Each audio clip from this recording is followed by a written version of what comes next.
If she loved him so much, why did he buy me this beautiful necklace? The woman on the live stream held up my custom jewelry, rotating it slowly for her thousands of viewers to see. I sat frozen in my home office, watching this stranger mock me while wearing the anniversary gift my husband had supposedly lost 3 months ago. My name is Hannah Cole. I'm 42 years old and I work as a forensic accountant in Chicago. I've spent the last 20 years building a reputation for finding financial discrepancies that others miss, tracking down hidden assets, and uncovering lies that people thought were buried forever. But I never imagined I'd need those skills in my own marriage. The woman on screen was young, maybe 25, with platinum blonde hair and the kind of confidence that comes from never having your world shattered. She was streaming to what looked like a makeup tutorial audience, but she kept touching my necklace, running her fingers over the intricate Celtic knot design. My boyfriend spoils me so much, she continued, and my stomach dropped as I realized she was talking about Marcus, my husband of 15 years. I should have been screaming. I should have been throwing things. Instead, I did what I always do when presented with evidence of fraud. I started documenting everything. I opened a new folder on my desktop labeled Evidence and began screen recording her stream. Years of professional training had taught me that emotions cloud judgment, and judgment was exactly what I needed right now. The necklace had been a 15th wedding anniversary gift from Marcus just 4 months ago. He'd presented it to me over dinner at our favorite restaurant, tears in his eyes as he talked about how much our marriage meant to him. The pendant was custom-made, with both our initials engraved on the back along with our wedding date. M&H, forever, 06/15/2009. It had cost $3,200, and I knew because I'd seen the credit card statement. 3 months later, Marcus came home, looking distressed. "Honey, I have bad news," he'd said, sitting heavily on our couch. "Your necklace. I think it fell off when I was helping you put groceries in the car yesterday. I've searched everywhere. I'm so sorry." I'd been heartbroken, but told him it was okay, that these things happen.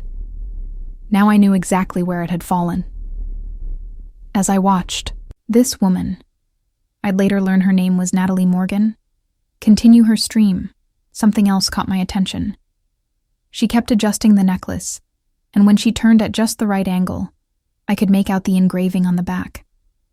My heart pounded as I zoomed in on the recording and enhanced the image using software I typically used for analyzing financial documents. There it was. M&H, forever, 06/15/2009. Clear as day. But that wasn't the most shocking part. As Natalie moved around her apartment, I could see details in the background that made my forensic accountant brain start putting pieces together. There was expensive furniture, designer bags, jewelry scattered on her dresser, all far beyond what someone her age could typically afford unless they had a very generous benefactor. I paused the recording and sat back in my chair. Marcus worked as a regional sales manager for a medical device company, making about $78,000 a year. Our household income, combined with my $95,000 salary, was comfortable but not extravagant. Yet somehow he was funding what looked like a very expensive lifestyle for his mistress. The next morning, I went to work as usual. I kissed Marcus goodbye, told him I loved him, and drove to my office at Peterson & Associates Forensic Accounting. But instead of working on client files, I spent the day doing something I never thought I'd do, investigating my own husband. I started with our joint accounts. Marcus handled most of our bill paying, something I'd been grateful for given my demanding work schedule. I trusted him completely, which now seemed incredibly naive. As I pulled up 15 months of bank statements, a pattern immediately emerged that I couldn't believe I'd missed. Regular cash withdrawals of $400 every 2 weeks, always on Fridays. Restaurant charges at places we'd never been to together. Hotel bookings in downtown Chicago on days when Marcus claimed to be working late. Most telling of all, there were several large cash advances on our credit cards, money that had supposedly gone toward work equipment and client entertainment expenses. I calculated the total. $23,140 in unauthorized expenses over the past year and a half. Money that had been taken from our joint accounts to fund his affair. My hands were shaking, but I forced myself to stay methodical. I printed everything, organized it chronologically, and began building a case the same way I would for any client who suspected financial fraud.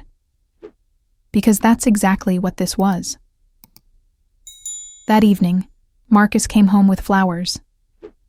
"Just because," he said, kissing my cheek. "I love you, Hannah. I know I don't say it enough." The timing was almost laughable. Had Natalie complained about something? Was he feeling guilty? I accepted the flowers graciously and made his favorite dinner, all while planning my next move. I needed more information about Natalie Morgan. It took me exactly 23 minutes to find her social media profiles, cross-reference her address from public records, and discover that she worked part-time at a boutique downtown. More importantly, I found her streaming schedule. She went live every Monday, Wednesday, and Friday at 7 p.m. Central Time. The following Wednesday, I watched her stream from my office, staying late under the pretense of finishing a case. Marcus had texted that he was working late with clients, the same excuse he'd used dozens of times. On screen, Natalie was doing another makeup tutorial, but she was wearing different expensive jewelry now. Earrings that looked suspiciously like the ones I'd admired at Tiffany & Co. a few weeks ago. "These are gorgeous, right?" She touched the diamond studs. "My man surprised me with them yesterday. He said I deserved something beautiful." She giggled. "I keep telling him he's going. To spoil me rotten, but he says his wife never appreciates anything he does for her anyway." And there it was. Not just confirmation of the affair, but him bad-mouthing me to justify his betrayal. I ended the recording and sat in my empty office, looking out at the Chicago skyline. Something had fundamentally shifted inside me that night. The woman who had trusted blindly, who had made excuses for suspicious behavior, who had believed in the inherent goodness of the man she married, she was gone. In her place was someone much more calculating. Over the next 2 weeks, I conducted the most thorough investigation of my career. I hired a private investigator, a woman named Detective Sarah Chen, who specialized in adultery cases. I documented every lie, every unexplained expense. Every night, Marcus claimed to be working late while Natalie posted Instagram stories of expensive dinners and hotel rooms. But the real breakthrough came when I decided to dig deeper into Marcus's work situation. Something about the frequency and timing of his client entertainment expenses bothered me. As someone who regularly audits business accounts, I knew that $23,000 in entertainment expenses for a regional sales manager was not just excessive. It was nearly impossible to justify. I called Marcus's company, claiming to be updating our insurance information, and spoke with his supervisor, David Park. What I learned changed everything. Entertainment expenses? David sounded confused. Marcus doesn't have authorization for entertainment expenses. His role is strictly internal sales support. He doesn't take clients out. That would be handled by our external sales team. I felt like I'd been punched in the stomach. Not only was Marcus stealing from our marriage to fund his affair, he was potentially stealing from his employer as well. The cash advances and mysterious expenses weren't just about Natalie. They were about embezzlement. That night, I made a decision. I was going to destroy him, but I was going to do it the right way. Legally, methodically, and completely. I reached out to my attorney, Margaret Walsh, who specialized in divorce cases involving financial fraud. I presented her with my evidence, the bank statements, the private investigator's photos, the recordings of Natalie's streams, and most importantly, the information about his work expenses. "Hannah," Margaret said after reviewing everything, "this isn't just grounds for divorce. If he's been falsifying expense reports at work, this is criminal fraud. You could pursue both civil and criminal charges." "I want to pursue everything," I told her. I want him to face consequences for every single lie he's told. Margaret smiled grimly. Then let's make sure we have everything documented perfectly. In cases like this, timing is crucial.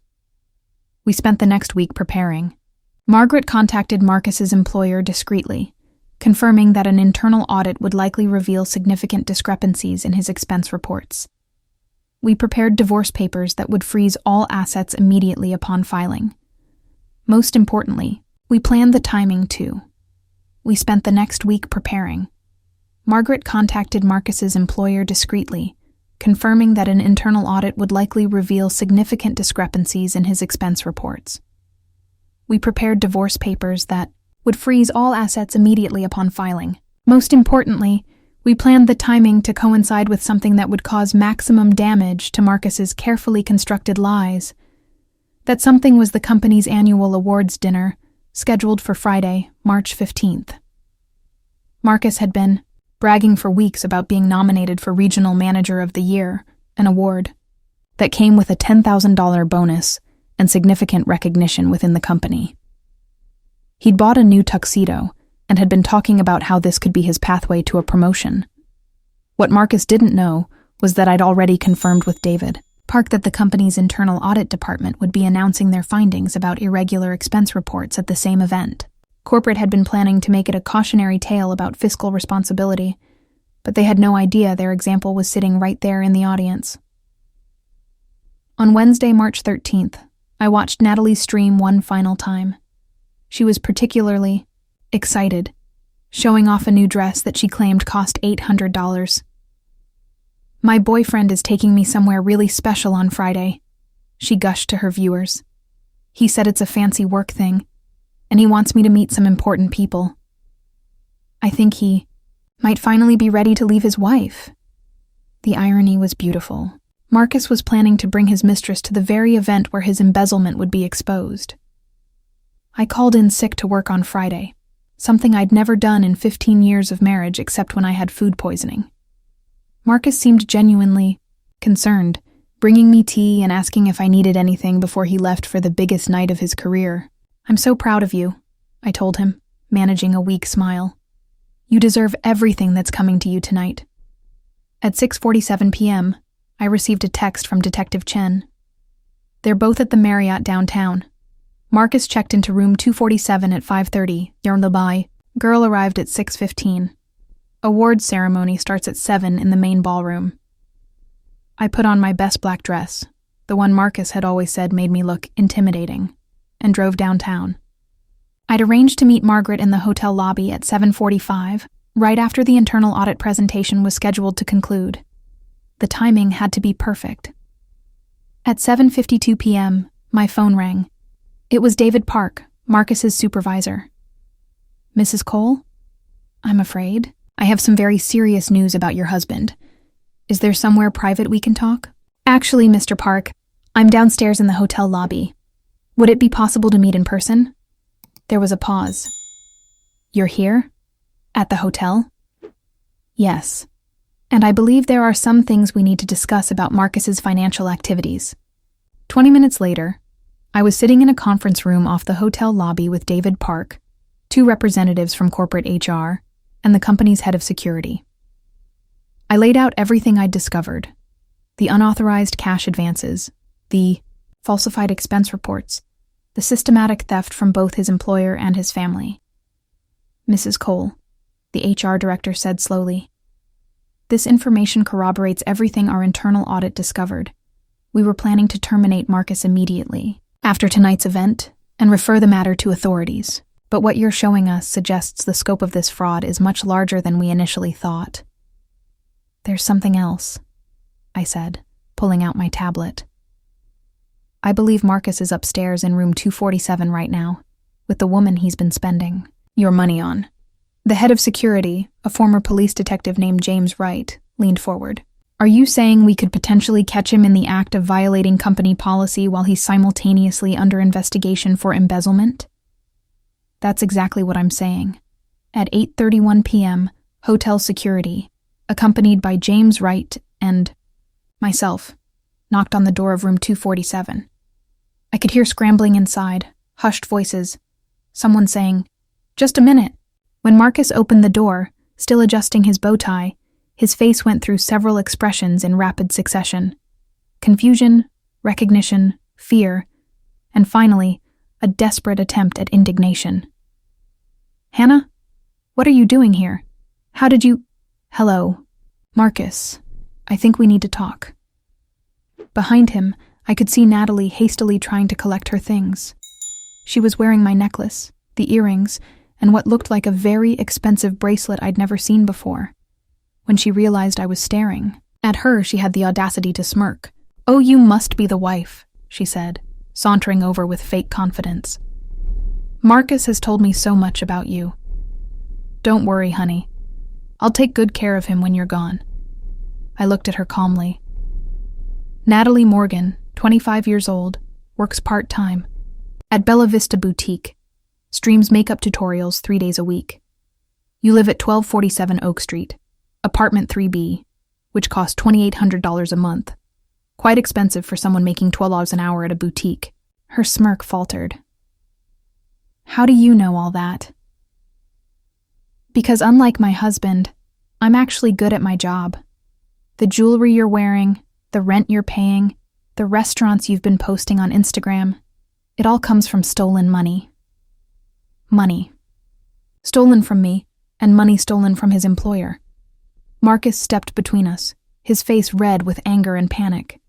"Hannah, you're being ridiculous. I can explain everything. Can you explain this?" James Wright stepped forward, showing Marcus a tablet with the audit results. $47,832 in fraudulent expense claims over 18 months.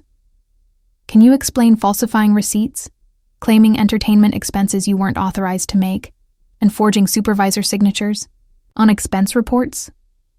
I watched the color drain from Marcus's face. That's impossible. There must be some mistake." "The mistake was thinking you were smart enough to steal from a Fortune 500 company without getting caught," Wright replied. "We've been investigating you for 6 weeks. Tonight was supposed to be your last night of employment before we handed everything over to the FBI." Natalie, who had been listening with growing alarm, suddenly turned on Marcus. "You told me you were getting a promotion. You said you were about to make partner." "I am. This is all a misunderstanding." "Marcus Cole," James Wright interrupted. "You're terminated immediately for gross misconduct and financial fraud. Hotel security will escort you from the premises. Your company laptop, phone, and credit cards are to be surrendered immediately." As Marcus fumbled with his pockets, dropping his company phone and looking utterly defeated, I pulled out an envelope from my purse. "Oh, and honey," I said, using the endearment with calculated sweetness. "These are divorce papers. I'm filing on grounds of adultery and financial fraud. Our assets are frozen as of 9 p.m. tonight. Your personal accounts are also under investigation for money laundering, since you used fraudulent funds to make personal purchases." Natalie's eyes went wide. "Wait, what does that mean for me?" I turned to her with the same calm expression I'd worn all evening. "It means that necklace you're wearing? It's evidence in a criminal case now. The earrings, the bracelet, probably most of the expensive gifts Marcus bought you, all purchased with stolen money. You'll need to surrender them to authorities." "But I didn't know, didn't you?" I pulled out my phone and played a recording from one of her live streams. Her own voice filled the room. "He says his wife never appreciates anything he does for her anyway, so why shouldn't he spend his money on someone who actually loves him?" "You knew he was married, Natalie. You knew he was taking money meant for his family, and you broadcast your knowledge of his deception to thousands of people. That makes you an accessory to fraud and potentially a co-conspirator in money laundering." The room fell silent except for the sound of Marcus hyperventilating into his hands. Detective Chen appeared in the doorway. "Sorry I'm late. I was coordinating with federal agents downstairs. They're very interested in this case." "Federal agents?" Marcus squeaked. "Embezzlement over $10,000 becomes a federal crime, Marcus. Wire fraud, money laundering, filing false tax returns. You've managed to violate several federal statutes. The FBI Financial Crimes Unit is handling this now. As hotel security began escorting Marcus and Natalie from the room, Marcus tried one last desperate appeal. "Hannah, please. We can work this out. I love you. I made mistakes, but we can fix this." I looked at him. Really looked at him. For what I knew would be the last time as his wife. This man who had shared my bed for 15 years, who had cried at our wedding, who had held my hand through my father's funeral. This man who had systematically stolen from me, lied to me, and replaced me with a woman young enough to be our daughter. "Marcus," I said quietly, "the only mistake I made was trusting you. Everything you did was a choice. Every lie, every theft, every night you came home and kissed me after being with her. Those were all choices. And now you get to live with the consequences of those choices." As they led him away, I heard him telling Natalie, "Don't worry, I'll fix this. I'll make some calls, get a good lawyer. This will all blow over." Even facing federal charges and the complete destruction of his life, Marcus still believed he could charm his way out of consequences. Margaret appeared at my side. "How are you holding up?" "Better than I expected," I said honestly. "I thought I'd feel angrier or sadder. But mostly I just feel relieved. Like I can finally stop wondering why I felt so alone in my marriage. The federal investigation will take several months. But with the evidence you've gathered and their own audit findings, this is essentially an open and shut case. Marcus is looking at 3 to 5 years in federal prison, and he'll be required to make full restitution to both you and his employer. And Natalie? That depends on how cooperative she is with investigators. If she's smart, she'll surrender all the gifts and provide testimony about Marcus's admissions regarding the source of his money.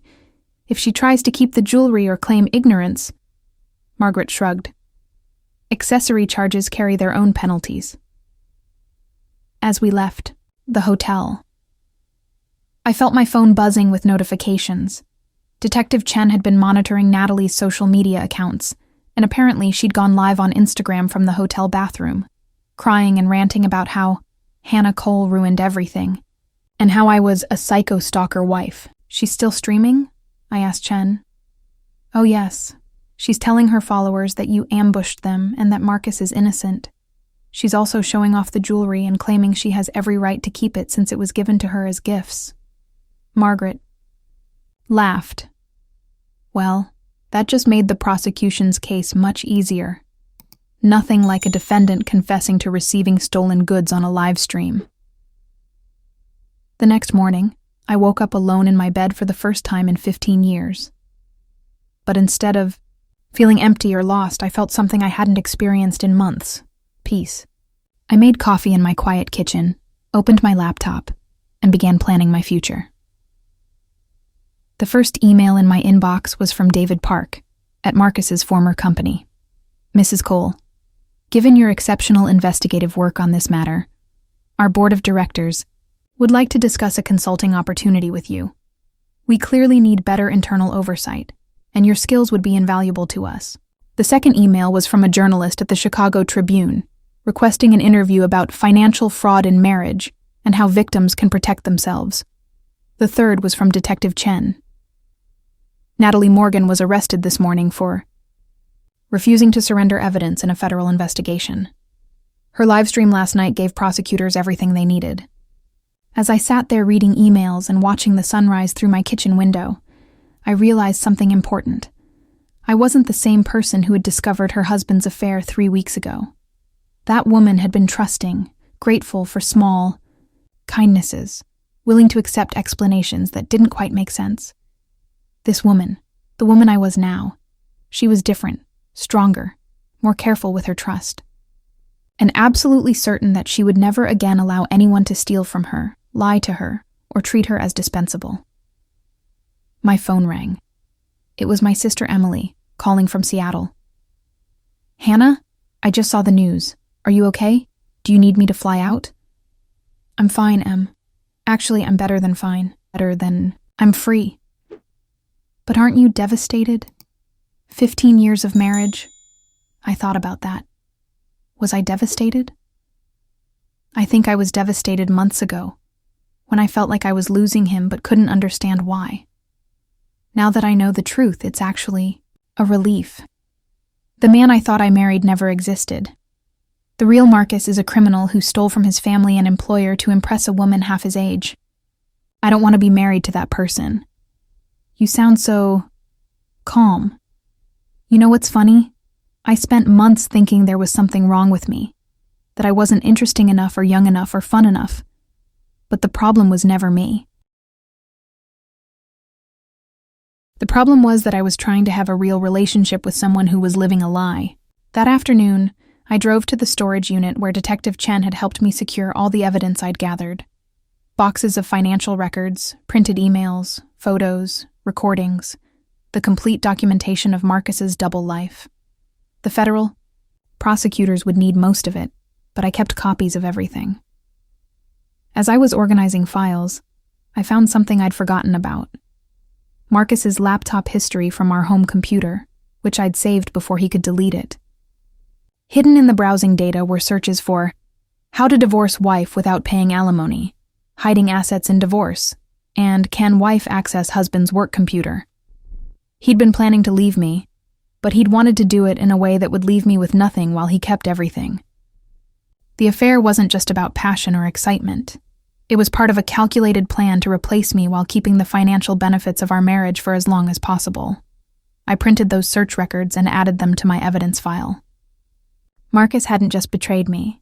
He'd been actively plotting against me. My phone buzzed with a text from an unknown number. "This is all your fault. You destroyed his life. He never loved you anyway. N."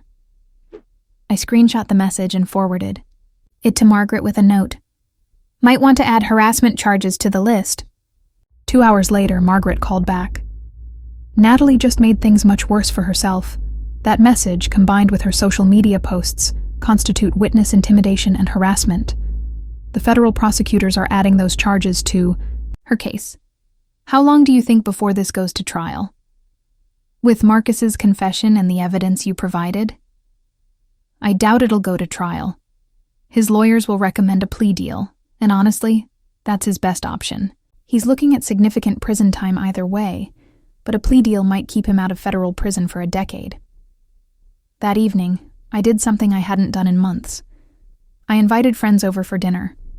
My neighbor Sarah, my college roommate, Jennifer, who visited from Milwaukee, and my cousin Lisa, women who had known Marcus for years and were stunned by the revelations. "I can't believe he seemed so normal," Jennifer said. "Remember your anniversary dinner 4 months ago? He seemed so devoted to you." That was right after he'd given me the necklace, I realized. He was probably feeling guilty and overcompensating. Or maybe he was practicing his devoted husband act before going home to her. "You're handling this incredibly well," Sarah observed. "I think I would have burned his clothes in the yard. You know what's strange? I'm not even that angry anymore. I was angry when I thought he'd just fallen out of love with me. But now that I know he's a criminal who was systematically stealing from both me and his employer, it's like finding out you're not married to who you thought you were married to. You can't mourn the loss of someone who never existed." As my friends left that night, I realized this was the first time in over a year that I'd felt like myself, in my own home. The house felt like mine again, not like a stage where I was performing the role of the satisfied wife for an audience of one who was never really watching anyway.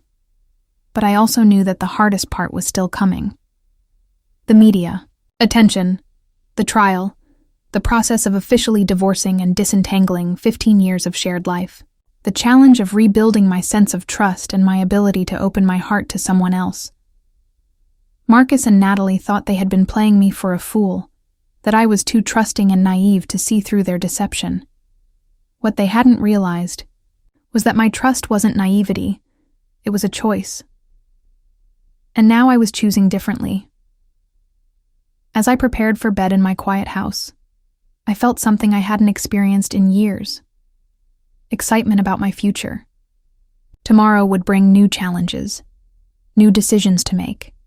new opportunities to explore. And for the first time in a long time, I would be making those choices based on truth instead of lies. The woman Marcus had betrayed was gone. The woman who remained was much more dangerous because she'd learned the difference between trust and verification, between love and manipulation, between partnership and exploitation. And she was just getting started. 6 months after that night at the Marriott, I was sitting in my new office overlooking Lake Michigan, reviewing the final settlement papers from Marcus's criminal case. The view was spectacular. Floor-to-ceiling windows showing the Chicago skyline, modern furniture, and a desk that actually felt like mine. The brass nameplate read, Hannah Cole, Director of Financial Investigations, Morrison & Associates. The job offer from Marcus's former company had led to 3 other offers, and ultimately to this position at one of Chicago's most prestigious forensic accounting firms. My salary had jumped from $95,000 to $165,000, plus bonuses based on the cases I solved. It turned out that bringing down a $47,000 embezzlement scheme with accompanying adultery evidence was the kind of resume item that made firms take notice. Margaret walked into my office carrying a bottle of champagne and an envelope. "It's official," she announced, setting both items on my desk. "Marcus pled guilty to all charges this morning. 3 years federal prison, full restitution, and he'll be disbarred from working in financial services for life." I opened the envelope and read through the final settlement. Marcus would pay $71,947 in restitution, the original stolen amount plus interest and penalties. His pension was entirely forfeited to cover the damages to his former employer. Most satisfying of all, the divorce settlement granted me the house, his car, which I'd already sold, and 70% of our remaining shared assets. "What about Natalie?" I asked, though I suspected I already knew. 18 months probation, $15,000 in fines, and she has to surrender all jewelry and gifts purchased with fraudulent funds. She also can't profit from her story. No book deals, no streaming revenue from discussing the case, nothing. The judge was not impressed with her social media antics during the investigation. Margaret poured 2 glasses of champagne. "I have to ask, Hannah. How does it feel?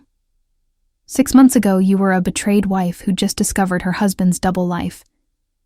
Now you're director of a major firm. You've got more money than you've ever had, and the people who wronged you are facing serious consequences. Are you happy?" I considered the question seriously. Was I happy? "I'm content," I said finally. "I feel like myself again for the first time in years. But I also know I'm different. Now, more careful, more skeptical. I don't trust as easily. Is that necessarily a bad thing? No, I don't think so.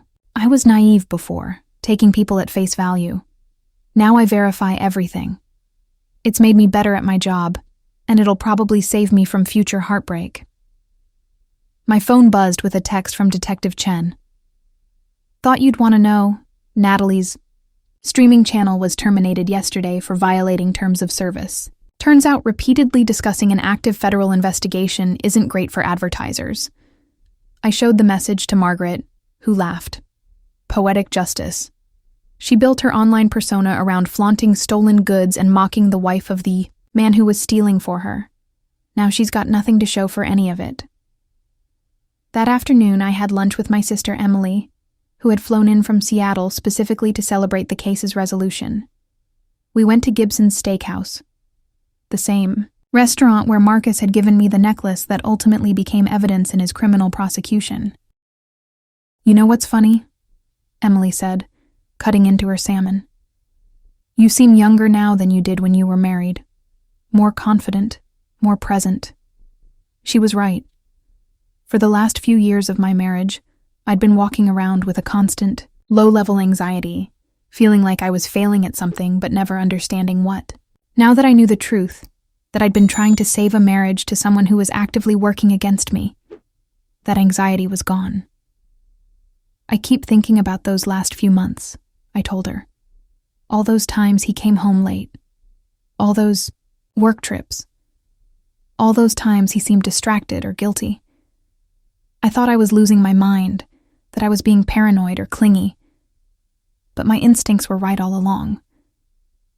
Are you thinking about dating again? I laughed. God, no, not yet. I need to figure out who I am as a single person again. I went straight from college to marriage. I've never actually lived alone as an adult. But someday? Someday, maybe. But when I do, it'll be with someone who's been thoroughly background checked. I was only half joking. The nice thing about being a forensic accountant is that I have professional skills for vetting potential partners now. That evening, I drove past our old house, my house now, and felt the same sense of peace I'd been experiencing for months. Marcus had begged me through his lawyers to let him collect his personal belongings, but I'd had everything boxed and donated to charity. The house felt completely different without his presence, lighter somehow. I'd redecorated the master bedroom, turned his office into a library, and converted the basement into a home gym. The space was mine now, arranged according to my preferences, decorated with art I loved instead of compromises we'd made. My phone rang as I was making dinner. It was David Park from Marcus's former company. Hannah, I wanted to call you personally with some news. The internal audit you helped us conduct has led to a complete overhaul of our financial oversight procedures. The board was so impressed with your work that they're implementing the Cole Protocol, a series of verification steps for all expense reports based on the methods you used to uncover Marcus's fraud. They're naming it after me? Your detective. Work saved the company potentially hundreds of thousands of dollars and prevented other employees from following Marcus's example. You've become something of a legend in corporate security circles. After dinner, I opened my laptop to work on a new case, a CEO suspected of funneling company funds to offshore accounts. As I analyzed bank statements and cross-referenced transactions, I thought about the skills I'd developed over the past year. The meticulous attention to detail, the ability to see patterns others missed, the patience to build an airtight case before making any accusations. I'd always been good at my job, but investigating Marcus had made me exceptional. I was getting calls from law firms across the Midwest, asking me to consult on cases involving financial fraud and divorce proceedings. I'd inadvertently created a specialty niche for myself. Around 10 p.m., my doorbell rang. I looked through the peephole and saw a delivery driver with a large floral arrangement. The card read, "Congratulations on your new position and your victory. You deserve every happiness. The team at Morrison & Associates." As I arranged the flowers in a vase, I reflected on something Margaret had said during our meeting, that revenge was a dish best served cold. But what I'd done to Marcus wasn't really revenge, it was justice. I hadn't fabricated evidence or manipulated situations. I'd simply documented the truth and made sure the appropriate authorities had access to it. Marcus had destroyed himself through his own choices. I'd just ensured that those choices had consequences. My phone buzzed with a notification from LinkedIn. Someone named Robert Chen, Detective Chen's brother according to his profile, had sent me a connection request with a message. "My sister speaks very highly of your investigative skills. I'm a federal prosecutor specializing in white-collar crime, and I'm wondering if you'd be interested in consulting on some of our cases." I accepted the connection and sent back a brief message expressing interest. It seemed like my new career was expanding in directions I'd never anticipated. Before bed, I did something I'd been doing every night for the past month. I wrote in a journal. Not about the case or the divorce, but about my plans for the future. Travel destinations I wanted to explore, skills I wanted to develop, friendships I wanted to nurture. For 15 years, my future had been tied to Marcus's decisions, Marcus's career, Marcus's dreams. Now, for the first time since I was 27 years old, my future was entirely my own to design. The last entry I made that night was, "Today, I realized I haven't thought about Marcus in 3 days. Not with anger or sadness or even relief. I just haven't thought about him at all. I think that means I'm finally free." 3 weeks later, I was testifying as an expert witness in a federal fraud case when I received a text from an unknown number. "I hope you're happy. You ruined everything. M." I screenshotted the message and forwarded it to Margaret with a note. "Violation of no contact order?" Her response came back within minutes. "Absolutely. I'll file the motion this afternoon. Some people never learn." That afternoon, Margaret called with an update. "Marcus is facing additional charges for violating the restraining order. His lawyers are furious. He's jeopardizing his plea deal by contacting you. They're recommending he serve his full sentence without possibility of early release." "How did he even get a phone in federal prison?" "He's not in prison yet. He's in county holding until his transfer next week. But this stunt just guaranteed he won't be getting any favorable treatment from the judge." I hung up and returned to my testimony, explaining to the jury how hidden financial transactions could reveal patterns of deliberate fraud. As I spoke, I realized that Marcus's case had become my template for understanding how criminals think. The arrogance that leads them to take unnecessary risks, the desperation that makes them contact victims they should avoid, the fundamental inability to accept responsibility for their own actions. That evening, I had dinner with Sarah, my neighbor, who had been incredibly supportive throughout the divorce. She'd helped me box up Marcus's belongings, celebrated with me when I got the new job, and had become one of my closest friends. "I have to ask," she said over dessert. "Do you ever feel guilty about how completely you destroyed their lives?" I considered the question seriously. "You know, I thought I would, but I don't. Marcus didn't just cheat on me. He stole from me, from his employer, and he was planning to divorce me in a way that would have left me financially devastated. Natalie didn't just sleep with a married man. She actively mocked his wife on social media and encouraged him to continue stealing. They both made calculated decisions to hurt other people for their own benefit. And now they're both facing the consequences." "Exactly. I didn't create those consequences. They did. I just made sure the appropriate authorities knew what they'd done." Sarah raised her wine glass. "To justice, then. To justice." 6 months later, I was featured on the cover of Professional Investigator magazine in an article titled, "The Accountant Who Solved Her Own Case." The story detailed how I'd uncovered Marcus's embezzlement and affair, leading to criminal charges and a complete overhaul of corporate expense oversight procedures across multiple companies.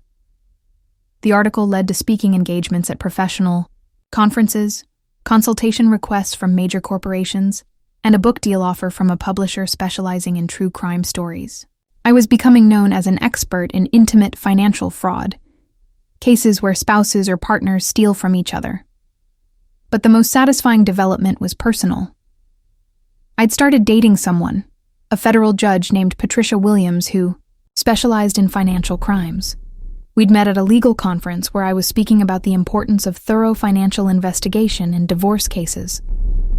Patricia was brilliant, ethical, and had a dry sense of humor that perfectly complemented my own. She was also someone who absolutely could not be fooled by financial manipulation, having spent 20 years prosecuting white-collar criminals.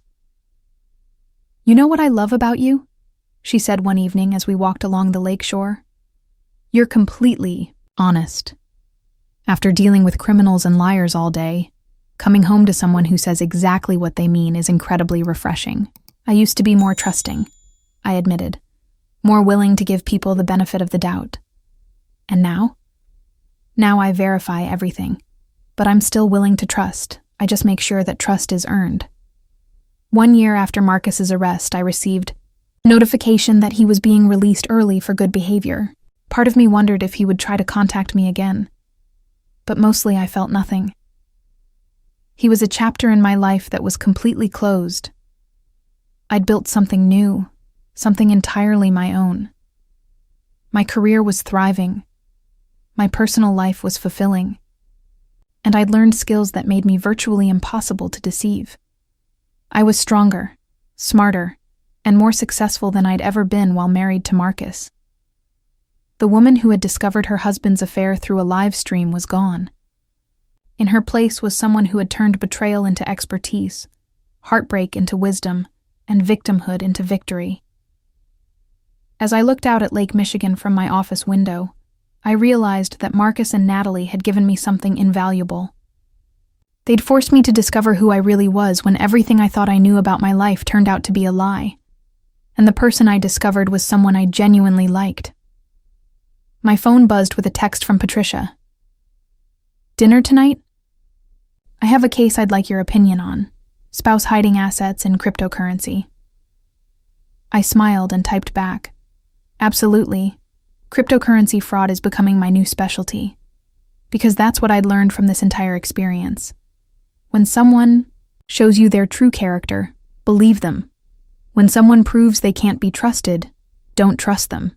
And when someone tries to make you smaller so they can feel bigger, use their underestimation as an advantage."